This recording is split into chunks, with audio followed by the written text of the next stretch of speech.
All right, kiddos, third time's the charm. This video is going to work this time. I know it because I have great hopes for it, and I refuse to be interrupted. If there's a knock at the door, if there's a phone call, they have to wait. I'm with my class.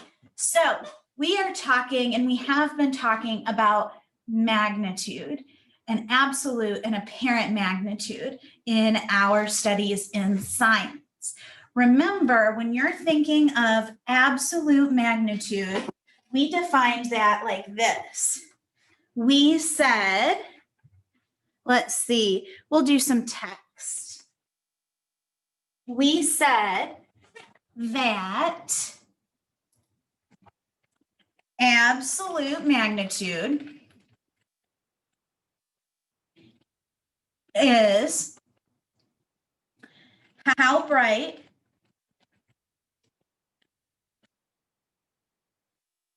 a star is if it is the same distance from Earth. When we are talking about our apparent magnitude, we are talking about how bright the star is, appears, so how bright the star appears to our eyes.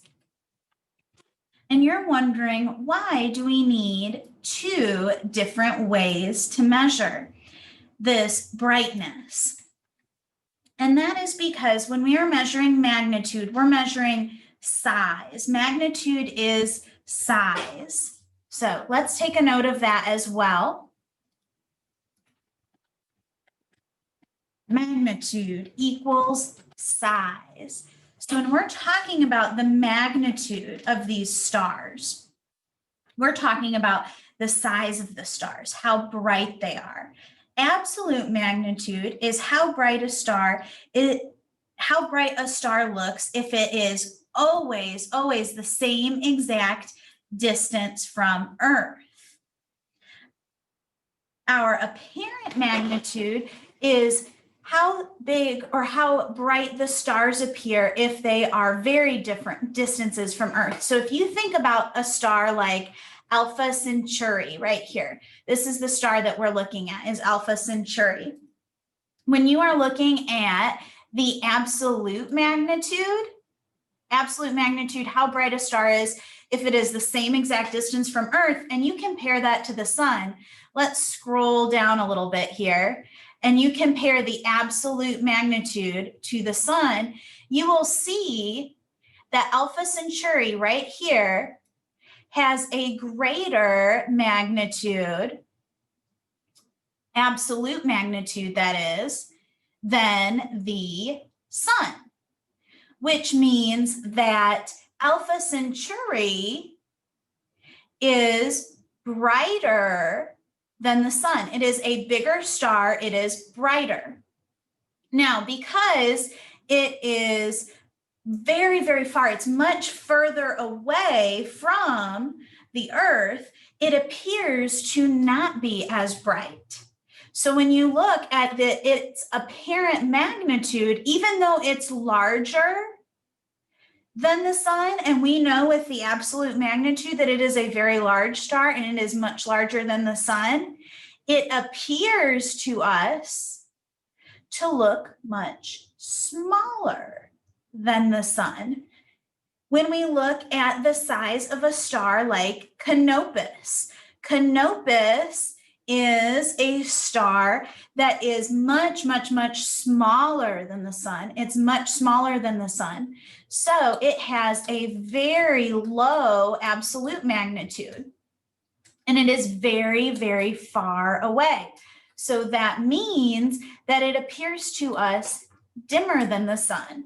Now you're looking at these numbers on this chart and you're saying to me, but Miss Lucas, look at these values. When you told us about the sun, you said it was a medium-sized star. So we'll put medium right here. You said it was a medium-sized star, and that's correct. It is a medium-sized star. Its absolute magnitude is about 4.2. So when it is lined up with all the other stars, it would be rated as about a 4.2 on the brightness scale. It appears to us to be a negative 26.72.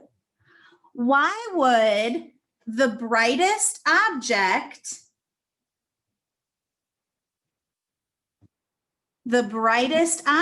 in our sky appear apparent magnitude to be, why would it appear if it's appearing to be the brightest? That's what I'm trying to say. If the star is appearing to be the brightest, why does it have a negative or a very low apparent magnitude? And here's the answer. Earlier, I told you that magnitude is a measurement of size. So when you're measuring absolute and apparent magnitude, you are measuring the size of the distance from the star. So the sun has a negative distance because it appears the closest. It has the smallest size distance from the Earth. That's why its apparent magnitude is negative, even though it's the brightest. It's the brightest. It has on this list one of the highest absolute magnitudes. So that means it's one of the larger stars on this list. However, it has the shortest distance from Earth. Let me draw you a picture of that. So if we were thinking about the sun, and we were thinking about our Earth, we'll do the Earth in green. So the Earth is out here in green. The sun is here. The sun has a very short distance from the Earth. So its apparent magnitude, it appears to be very close because that size is the least. The size of the distance is the least. It has the lowest apparent magnitude. These stars, as we go up, appear dimmer than the sun. Even though their magnitudes are increasing, they appear dimmer because their distances are increasing. So because the size of their distance is increasing, their apparent magnitude is increasing. The size of the distance that they appear to our eyes is increasing. There are other factors. So in this article, let me clear all this. In this article, they talk about other factors besides light that make our stars appear, or besides distance that make our stars appear large and small. So we'll read a little bit of the article and talk about it as we go.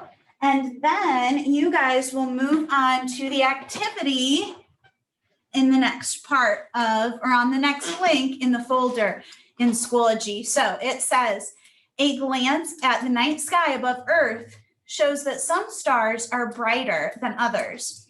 However, the brightness of a star depends on its composition and how far it is from the planet. Astronomers define star brightness in terms of apparent magnitude.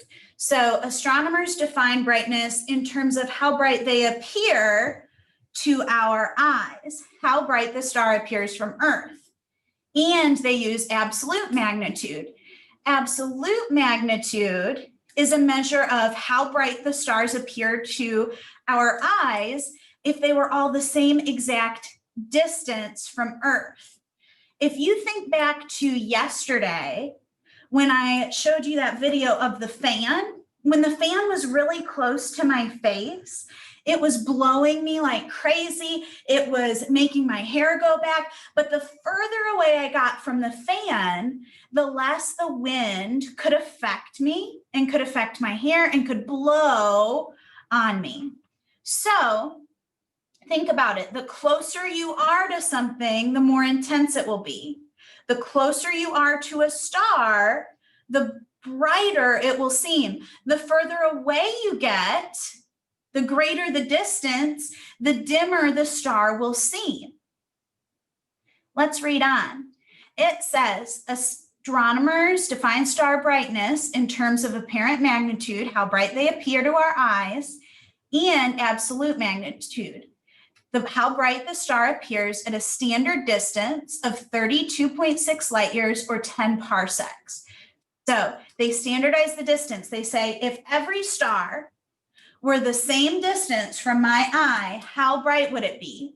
And that helps us compare different things about the stars, like their size.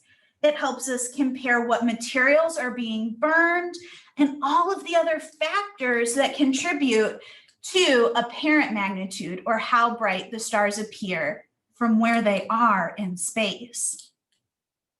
So there's been many different methods of measuring this. We had Hipparchus,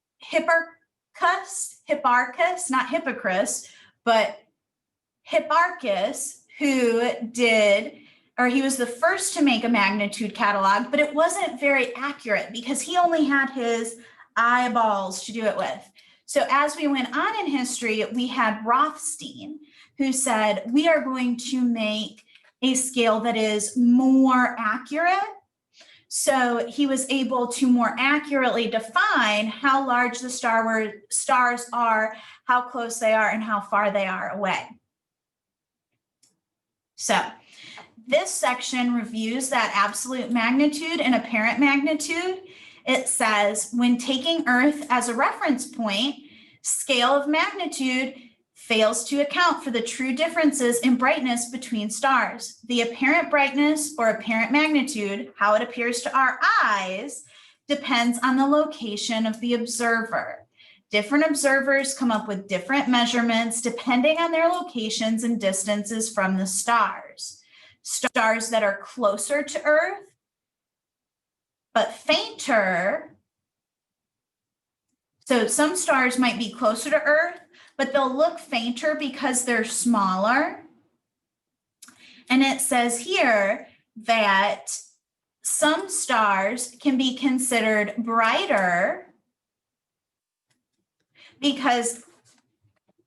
or some stars are brighter that are further away because they're much bigger, they're much more powerful, they're more luminous. So it says stars that are closer to Earth but fainter could appear brighter than ones that are more luminous, or brighter than far more luminous ones that are far away. Yikes, to get through that sentence. So they're saying stars that are closer to Earth but are actually dimmer, that are actually smaller, might look brighter to our eyes than very luminous stars, very giant stars that are far away because of the distance. So it says they had to establish a convention where they could compare two stars with the same footing without variations in brightness due to distance.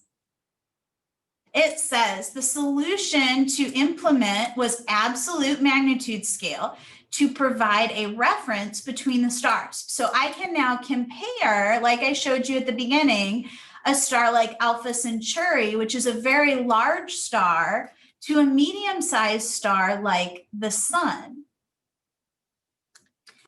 The sun appears much brighter, again, because it's much closer to us, so it has a very small apparent magnitude. It has a very small distance, size of distance from Earth, versus Alpha Centauri, which has a much greater distance from Earth, but appears dimmer to us because it is so far away. But as you can see here, if it were the same distance from Earth, it would have the same magnitude. And you can tell because look, the sun is only 93 million miles from us, whereas Alpha Centauri is 4.3 light years from us, which is trillions and trillions of miles. All right, let's finish up reading a little bit more. It says another measure of brightness is luminosity, which is the power of a star, the amount of energy or light a star emits from its surface. And that's what we're going to research today.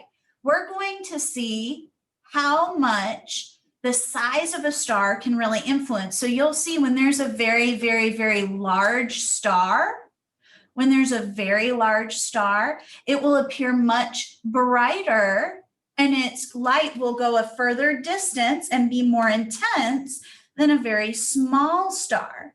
So absolute magnitude and apparent magnitude have everything to do with our distances. Whereas when we start talking about our luminosity, we're going to start talking about sizes. So remember, apparent magnitude is how bright the star appears to your eye. Absolute magnitude is how bright the star appears if it's the same exact distance from Earth as the stars you're comparing it to. Your dimmer stars have the highest magnitudes, the highest apparent magnitudes, because the distance they are from Earth is the greatest. The higher the absolute magnitude, the brighter the star. And of course, distance is just how far the star is away. So your big takeaway from today is that the further away something is, the less intense it will be. The larger something is, the more intense it will be. Okay, I hope you guys have a great day. I hope you enjoyed going over this article. Tomorrow, we will start talking more about how apparent and absolute magnitude can influence our stars and influence how we stargaze as astronomers on the planet. So tomorrow we'll talk a little bit more about how absolute and apparent magnitude can influence our stargazing. I hope everyone has a great day, and I will see you later.